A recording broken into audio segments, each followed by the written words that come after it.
இயேசுவை நேசிப்பவர்கள் பைபிளை வாசிப்பார்கள்.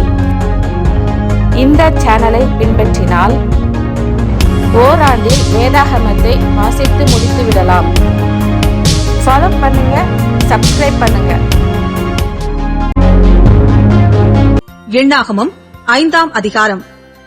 கர்த்தர் மோசேயை நோக்கி, குஷ்டரோகிகள் யாவரையும், பிரமியமுள்ளவர்கள் யாவரையும், சவத்தினால் தீட்டுப்பட்டவர்கள் யாவரையும் பாளையத்திலிருந்து விலக்கிவிட இஸ்ரவேல் புத்திரருக்கு கட்டளையிடு. ஆண் பிள்ளையானாலும் பெண் பிள்ளையானாலும் அப்படிப்பட்டவர்களை நீங்கள் விலக்கி, நான் வாசம் பண்ணுகிற தங்கள் பாளையங்களை அவர்கள் தீட்டுப்படுத்தாதபடிக்கு நீங்கள் அவர்களை பாளையத்திற்கு புறம்பாக்கிவிட கடவீர்கள் என்றார். கர்த்தர் மோசேக்கு சொன்னபடியே இஸ்ரவேல் புத்திரர் செய்து அவர்களை பாளையத்திற்கு புறம்பாக்கிவிட்டார்கள்.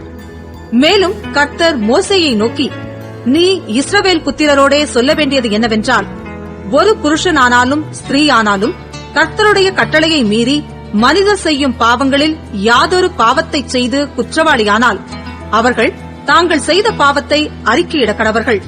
அப்படிப்பட்டவன் தான் செய்த குற்றத்து நிமித்தம் அபராதத்தின் முதலோடே 1/5 பங்கை அதிகமாய் கூட்டி தான் குற்றம் செய்தவனுக்கு செலுத்த கடவன்.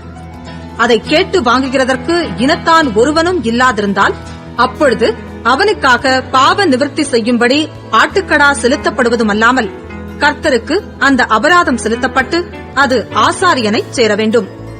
இஸ்ரவேல் புத்திரர் ஏறெடுத்து படைக்கும்படி ஆசாரியனிடத்தில் கொண்டு வருகிற எல்லா பரிசுத்தமான படைப்பும் அவனுடையதாயிருக்கும். ஒவ்வொருவரும் படைக்கும் பரிசுத்தமான வஸ்துக்கள் அவனுடையதாயிருக்கும். ஒருவன் ஆசாரியனுக்கு கொடுக்கிறது எதுவும் அவனுக்கே உரியது என்று சொல் என்றார்.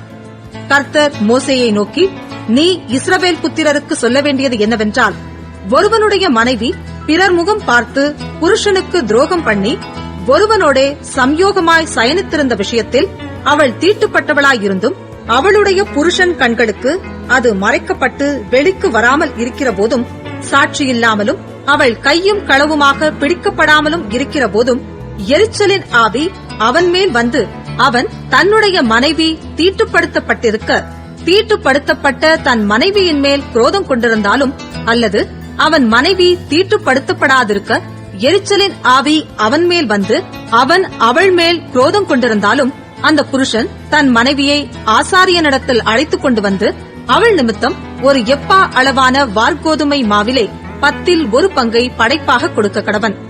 அது எரிச்சலின் காணிக்கையும் அக்கிரமத்தை நினைப்பூட்டும் காணிக்கையுமாய் இருப்பதினால் அதன் மேல் எண்ணெய் வார்க்காமலும் தூபவர்க்கம் போடாமலும் இருப்பானாக. ஆசாரியன் அவளை சமீபத்தில் அழைத்து கர்த்தருடைய சன்னதியில் நிறுத்தி ஒரு மண்பாண்டத்திலே பரிசுத்த ஜலம் வார்த்து வாசஸ்தலத்தின் தரையிலிருக்கும் புழுதியிலே கொஞ்சம் எடுத்து அந்த ஜலத்திலே போட்டு ஸ்திரீயை கர்த்தருடைய சன்னதியில் நிறுத்தி அவள் முக்காட்டை நீக்கி எரிச்சலின் காணிக்கையாகிய நினைப்பூட்டுதலின் காணிக்கையை அவள் உள்ளங்கையிலே வைப்பானாக. சாப காரணமான கசப்பான ஜலம் ஆசாரியன் கையில் இருக்க வேண்டும். பின்பு ஆசாரியன் அவளை ஆணையிடுவித்து, ஒருவனும் உன்னோடே சயனியாமலும் உன் புருஷனுக்கு உட்பட்டிருக்கிற நீ தீட்டுப்படத்தக்கதாய் பிறர் முகம் பாராமலும் இருந்தால் சாப காரணமான இந்த கசப்பான ஜலத்தின் தோஷத்துக்கு நீங்களாயிருப்பாய். உன் புருஷனுக்கு உட்பட்டிருக்கிற நீ பிறர் முகம் பார்த்து உன் புருஷனோடே அன்றி அந்நியனோடே சம்யோகமாய் சயனித்து தீட்டுப்பட்டிருப்பாயானால் கர்த்தர் உன் இடுப்பு சூம்பவும் உன் வயிறு வீங்கவும் பண்ணி உன்னை உன் ஜனங்களுக்குள்ளே சாபமும் ஆணையிடும் குறியுமாக வைப்பாராக. சாப காரணமான இந்த ஜலம் உன் வயிறு வீங்கவும் இடுப்பு சூம்பவும் பண்ணும்படி உன் குடலுக்குள் பிரவேசிக்க கடவது என்கிற சாப வார்த்தையாலே ஸ்திரீயை ஆணையிடுவித்து சொல்வானாக. அதற்கு அந்த ஸ்திரீ ஆமேன் ஆமேன் என்று சொல்ல கடவள். பின்பு ஆசாரியன் இந்த சாப வார்த்தைகளை ஒரு சீட்டில் எழுதி அவைகளை கசப்பான ஜலத்தினால் கழுவி போட்டு சாப காரணமான அந்த கசப்பான ஜலத்தை அவள் குடிக்கும்படி பண்ணுவான். அப்பொழுது சாப காரணமான அந்த ஜலம் அவளுக்குள் இறங்கி கசப்பாகும். பின்பு ஆசாரியன் எரிச்சலின் காணிக்கையை அந்த ஸ்திரீயின் கையிலிருந்து வாங்கி அதை கர்த்தருடைய சன்னதியில் அசைவாட்டி பீடத்தின் மேல் செலுத்தி ஞாபக குறியாக அதிலே ஒரு கைப்பிடி நிறைய எடுத்து பீடத்தின் மேல் தகனித்து பின்பு ஸ்திரீக்கு அந்த ஜலத்தை குடிக்கும்படி கொடுக்க கடவன். அந்த ஜலத்தை குடிக்கச் செய்த பின்பு சம்பவிப்பதாவது, அவள் தீட்டுப்பட்டு தன் புருஷனுக்கு துரோகம் பண்ணியிருந்தால் சாப காரணமான அந்த ஜலம் அவளுக்குள் பிரவேசித்து கசப்புண்டானதினால் அவள் வயிறு வீங்கி அவள் இடுப்பு சூம்பும். இப்படியே அந்த ஸ்திரீ தன் ஜனங்களுக்குள்ளே சாபமாக இருப்பாள். அந்த ஸ்திரீ தீட்டுப்படாமல் சுத்தமாயிருந்தால் அவள் அதற்கு நீங்களாகி கர்ப்பம் தரிக்கத்தக்கவளாயிருப்பாள். ஒரு ஸ்திரீ தன் புருஷனோடே அன்றி அந்நிய புருஷனோடே சேர்ந்து தீட்டுப்பட்டதினால் உண்டான எரிச்சலுக்கும் புருஷன் மேல் எரிச்சலின் ஆவி வருகிறதினால் அவன் தன் மனைவியின் மேல் அடைந்த சமுசயத்துக்கும் அடுத்த பிரமாணம் இதுவே. அவன் கர்த்தருடைய சந்நிதியில் தன் மனைவியை நிறுத்துவானாக. ஆசாரியன் இந்த பிரமாணத்தின்படியெல்லாம் அவளுக்கு செய்ய கடவன். புருஷனானவன் அக்கிரமத்திற்கு நீங்களாயிருப்பான். அப்படிப்பட்ட ஸ்திரீயோ தன் அக்கிரமத்தை சுமப்பாள் என்று சொல் என்றார். எண்ணாகமம் 6ஆம் அதிகாரம். கர்த்தர் மோசேயை நோக்கி, நீ இஸ்ரவேல் புத்திரரோடே சொல்ல வேண்டியது என்னவென்றால், புருஷனாகிலும் ஸ்திரீயாகிலும் கர்த்தருக்கென்று விரதம் பண்ணிக்கொண்டவர்களாயிருக்கும்படி நசரேய விரதமாகிய ஒரு விசேஷித்த பொருத்தனையை பண்ணினால், அப்படிப்பட்டவன் திராட்சரசத்தையும் மதுபானத்தையும் விலக்க கடவன். அவன் திராட்சரசத்தின் காடியையும் மற்ற மதுபானத்தின் காடியையும் திராட்சரசத்தினால் செய்த எவ்விதமான பானத்தையும் குடியாமலும், திராட்ச பழங்களையாவது திராட்ச வற்றல்களையாவது புசியாமலும், தான் நசரேயனாயிருக்கும் நாளெல்லாம் திராட்சைச் செடி விதை முதல் தோல் வரையிலுள்ளவைகளினால் செய்யப்பட்ட யாதொன்றையும் புசியாமலும் இருக்க கடவன். அவன் நசரேய விரதங்காக்கும் நாளெல்லாம் சவரகன் கத்தி அவன் தலையின் மேல் படலாகாது. அவன் கர்த்தருக்கென்று விரதங்காக்கும் காலம் நிறைவேறும் அளவும் பரிசுத்தமாயிருந்து தன் தலைமயிரை வளரவிடக் கடவன். அவன் கர்த்தருக்கென்று விரதங்காக்கும் நாளெல்லாம் யாதொரு பிரேத தண்டையில் போகக்கூடாது. அவன் தன் தேவனுக்கென்று செய்த நசரேய விரதம் அவன் தலைமேல் இருக்கிறபடியால் மரணமடைந்த தன் தகப்பனானாகிலும் தாயினாலாகிலும் சகோதரனாலாகிலும் சகோதரியினாலாகிலும் தன்னை தீட்டுப்படுத்தலாகாது. அவன் நசரேயனாயிருக்கும் நாளெல்லாம் கர்த்தருக்கு பரிசுத்தமாயிருப்பான். அவன் அண்டையிலே ஒருவன் சடுதியில் மரணமடைந்ததினால் நசரேய விரதமுள்ள அவனுடைய தலை தீட்டுப்பட்டதேயாகில், அவன் தன் சுத்திகரிப்பின் நாளாகிய 7ஆம் நாளில் தன் தலைமயிரை சிரைத்துக் கொண்டு 8ஆம் நாளில் 2 காட்டுப் புறாக்களையாவது 2 புறா குஞ்சுகளையாவது ஆசரிப்பு கூடார வாசலில் ஆசாரியனிடத்தில் கொண்டுவரக் கடவன். அப்பொழுது ஆசாரியன் ஒன்றை பாவ நிவாரண பலியாகவும் மற்றொன்றை சர்வாங்க தகன பலியாகவும் செலுத்தி பிணத்தினால் அவனுக்கு உண்டான தீட்டை நிவர்த்தி செய்து அவன் தலையை அந்நாளில் பரிசுத்தப்படுத்துவானாக. அவன் திரும்பவும் தன் விரத நாட்களை கர்த்தருக்கென்று காத்து 1 வருஷத்து ஆட்டுக்குட்டியை குற்ற நிவாரண பலியாக கொண்டுவர கடவன். அவனுடைய நசரேய விரதம் தீட்டுப்பட்டதினால் சென்ற நாட்கள் விருதாவாகும். நசரேயனுக்குரிய பிரமாணமாவது, அவன் விரதம் காக்கும் நாட்கள் நிறைவேறின அன்றே அவன் ஆசரிப்பு கூடார வாசலிலே வந்து சர்வாங்க தகன பலியாக 1 வருஷத்து பழுதற்ற ஒரு ஆட்டுக்குட்டியையும், பாவ நிவாரண பலியாக 1 வருஷத்து பழுதற்ற ஒரு பெண் ஆட்டுக்குட்டியையும், சமாதான பலியாக பழுதற்ற ஒரு ஆட்டுக்கடாவையும், ஒரு கூடையில் எண்ணெயிலே பிசைந்த புளிப்பில்லாத மெல்லிய மாவினால் செய்த அதிரசங்களையும், எண்ணெய் தடவப்பட்ட புளிப்பில்லாத அடைகளையும், அவைகளுக்கு அடுத்த போஜன பலியையும் பான பலிகளையும் கர்த்தருக்கு தன் காணிக்கையாக செலுத்த கடவன்.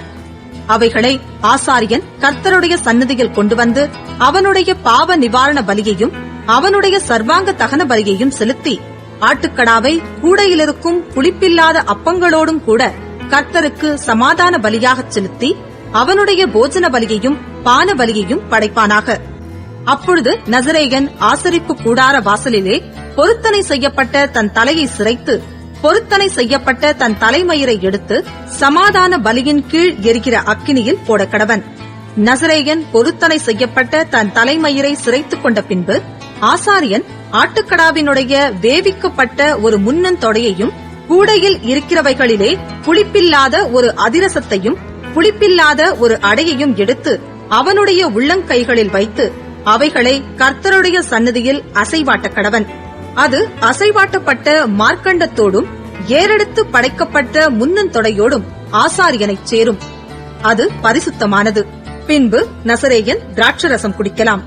பொருத்தனை பண்ணின நசரேயனுக்கும் அவன் தன் கைக்கு உதவுகிறதையல்லாமல் தன் நசரேய விரதத்து நிமித்தம் கர்த்தருக்கு செலுத்தும் காணிக்கைக்கும் அடுத்த பிரமாணம் இதுவே. அவன் செய்த பொருத்தனையின்படியே தன் பொருத்தனையின் பிரமாணத்துக்கேற்க செய்து தீர வேண்டும் என்று சொல் என்றார். பின்னும் கர்த்தர் மோசேயை நோக்கி, நீ ஆரோனோடும் அவன் குமாரரோடும் சொல்ல வேண்டியது என்னவென்றால், நீங்கள் இஸ்ரவேல் புத்திரரை ஆசீர்வதிக்கும் போது அவர்களை பார்த்து சொல்ல வேண்டியதாவது: கர்த்தர் உன்னை ஆசீர்வதித்து உன்னை காக்க கடவர். கர்த்தர் தம்முடைய முகத்தை உன்மேல் பிரகாசிக்க பண்ணி உன்மேல் கிருபையாயிருக்க கடவர். கர்த்தர் தம்முடைய முகத்தை உன்மேல் பிரசன்னமாக்கி உனக்கு சமாதானம் கட்டளையிட கடவர் என்பதே. இவ்விதமாய் அவர்கள் என் நாமத்தை இஸ்ரவேல் புத்திரர் மேல் கூறக் கடவர்கள். அப்பொழுது நான் அவர்களை ஆசீர்வதிப்பேன் என்று சொல் என்றார். சங்கீதம் 96. கர்த்தருக்கு புதுப்பாட்டை பாடுங்கள். பூமியின் குடிகளே, எல்லாரும் கர்த்தரை பாடுங்கள். கர்த்தரை பாடி அவருடைய நாமத்தை ஸ்தோத்திரித்து நாளுக்கு நாள் அவருடைய இரட்சிப்பை சுவிசேஷமாய் அறிவியுங்கள். ஜாதிகளுக்குள் அவருடைய மகிமையையும் சகல ஜனங்களுக்குள்ளும் அவருடைய அதிசயங்களையும் விவரித்துச் சொல்லுங்கள். கர்த்தர் பெரியவரும் மிகவும் ஸ்தோத்திரிக்கப்படத்தக்கவருமாயிருக்கிறார். எல்லா தேவர்களிலும் பயப்படத்தக்கவர் அவரே.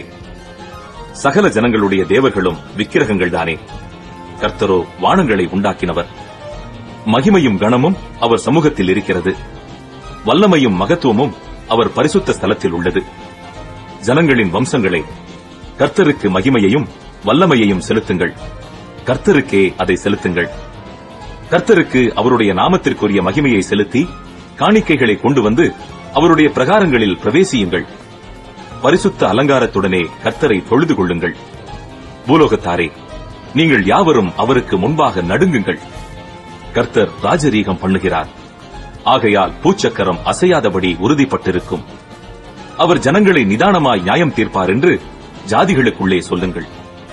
வானங்கள் மகிழ்ந்து பூமி பூரிப்பாகி சமுத்திரமும் அதன் நிறைவும் முழங்குவதாக. நாடும் அதில் உள்ள யாவும் களி கூறுவதாக. அப்பொழுது கர்த்தருக்கு முன்பாக காட்டு விருட்சங்கள் எல்லாம் கம்பீரிக்கும். அவர் வருகிறார். அவர் பூமியை நியாயம் தீர்க்க வருகிறார். அவர் பூலோகத்தை நீதியோடும் ஜனங்களை சத்தியத்தோடும் நியாயம் தீர்ப்பார். சங்கீதம் 97. கர்த்தர் ராஜரீகம் பண்ணுகிறார். பூமி பூரிப்பாகி திரளான தீவுகள் மகிழக் கடவது. மேகமும் மந்தாரமும் அவரை சூழ்ந்திருக்கிறது. நீதியும் நியாயமும் அவருடைய சிங்காசனத்தின் ஆதாரம். அக்கினி அவருக்கு முன் சென்று சுற்றிலும் இருக்கிற அவருடைய சத்துருக்களை சுட்டெரிக்கிறது. அவருடைய மின்னல்கள் பூச்சக்கரத்தை பிரகாசிப்பித்தது. பூமி அதைக் கண்டு அதிர்ந்தது. கர்த்தரின் பிரசன்னத்தினால் பர்வதங்கள் மெழுகு போல உருகிற்று. சர்வ பூமியினுடைய ஆண்டவரின் பிரசன்னத்தினாலேயே உருகி போயிற்று. வானங்கள் அவருடைய நீதியை வெளிப்படுத்துகிறது. சகல ஜனங்களும் அவருடைய மகிமையை காண்கிறார்கள். சொரூபங்களை வணங்கி விக்கிரகங்களை பற்றி பெருமை பாராட்டுகிற யாவரும் வெட்கப்பட்டு போவார்களாக. தேவர்களே, நீங்கள் எல்லாரும் அவரை தொழுது கொள்ளுங்கள். சீயோன் கேட்டு மகிழ்ந்தது. கர்த்தாவே, உம்முடைய நியாய தீர்ப்புகளின் நிமித்தம் யூதாவின் குமாரத்திகள் களி கூர்ந்தார்கள். கர்த்தாவே, பூமி முழுவதுக்கும் நீர் உன்னதமானவர். எல்லா தேவர்களிலும் நீரே மிகவும் உயர்ந்தவர். கர்த்தரில் அன்பு கூறுகிறவர்களே, தீமையை வெறுத்து விடுங்கள். அவர் தம்முடைய பரிசுத்தவான்களின் ஆத்துமாக்களை காப்பாற்றி துன்மார்க்கரின் கைக்கு அவர்களை தப்புவிக்கிறார். நீதிமானுக்காக வெளிச்சமும் செம்மையான இருதயத்தாருக்காக மகிழ்ச்சியும் விதைக்கப்பட்டிருக்கிறது. நீதிமான்களே, கர்த்தருக்குள் மகிழ்ந்து அவருடைய பரிசுத்தத்தின் நினைவு கூறுதலை கொண்டாடுங்கள். சங்கீதம் 98. கர்த்தருக்கு புதுப்பாட்டை பாடுங்கள். அவர் அதிசயங்களை செய்திருக்கிறார். அவருடைய வலது கரமும் அவருடைய பரிசுத்த புயமும் ரட்சிப்பை உண்டாக்கினது. கர்த்தர் தமது ரட்சிப்பை பிரஸ்தாபமாக்கி தமது நீதியை ஜாதிகளுடைய கண்களுக்கு முன்பாக விளங்க பண்ணினார். அவர் இஸ்ரவேல் குடும்பத்துக்காக தமது கிருபையையும் உண்மையையும் நினைவு கூர்ந்தார். பூமியின் எல்லைகளெல்லாம் நமது தேவனுடைய ரட்சிப்பை கண்டது. பூமியின் குடிகளே, நீங்கள் எல்லாரும் கர்த்தரை நோக்கி ஆனந்தமாய் ஆர்ப்பரியுங்கள். முழக்கமிட்டு கம்பீரமாய் பாடுங்கள். சுரமண்டலத்தால் கர்த்தரை கீர்த்தனம் பண்ணுங்கள். சுரமண்டலத்தாலும் கீத சத்தத்தாலும் அவரை கீர்த்தனம் பண்ணுங்கள். கர்த்தராகிய ராஜாவின் சமூகத்தில் பூரிகைகளாலும் எக்கால சத்தத்தாலும் ஆனந்தமாய் ஆர்ப்பரியுங்கள். சமுத்திரமும் அதன் நிறைவும் பூச்சக்கரமும் அதன் குடிகளும் முழங்குவதாக. கர்த்தருக்கு முன்பாக ஆறுகள் கைகொட்டி பர்வதங்கள் ஏகமாய் கம்பீரித்து பாடக்கடவது. அவர் பூமியை நியாயம் தீர்க்க வருகிறார். பூலோகத்தை நீதியோடும் ஜனங்களை நிதானத்தோடும் நியாயம் தீர்ப்பார்.